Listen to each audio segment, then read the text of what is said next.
Exodus 17. The whole Israelite community set out from the desert of Sin, traveling from place to place as the Lord commanded. They camped at Rephidim, but there was no water for the people to drink. So they quarreled with Moses and said, "Give us water to drink."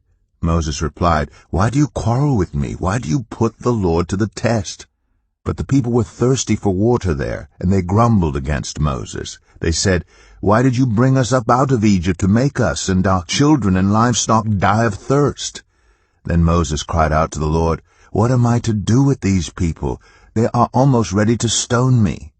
The Lord answered Moses, "Go out in front of the people. Take with you some of the elders of Israel, and take in your hand the staff with which you struck the Nile, and go. I will stand there before you by the rock at Horeb. Strike the rock, and water will come out of it for the people to drink." So Moses did this in the sight of the elders of Israel. And he called the place Massah and Meribah, because the Israelites quarreled, and because they tested the Lord, saying, "Is the Lord among us or not?" The Amalekites came and attacked the Israelites at Rephidim. Moses said to Joshua, "Choose some of our men and go out to fight the Amalekites. Tomorrow I will stand on top of the hill with the staff of God in my hands."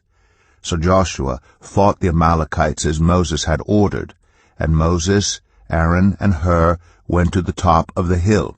As long as Moses held up his hands, the Israelites were winning. But whenever he lowered his hands, the Amalekites were winning. When Moses' hands grew tired, they took a stone and put it under him, and he sat on it. Aaron and Hur held his hands up, one on one side, one on the other, so that his hands remained steady till sunset. So Joshua overcame the Amalekite army with the sword.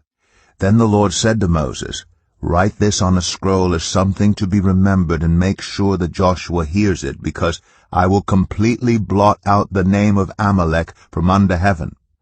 Moses built an altar and called it, "The Lord is my banner." He said, "Because hands were lifted up against the throne of the Lord will be at war against the Amalekites from generation to generation."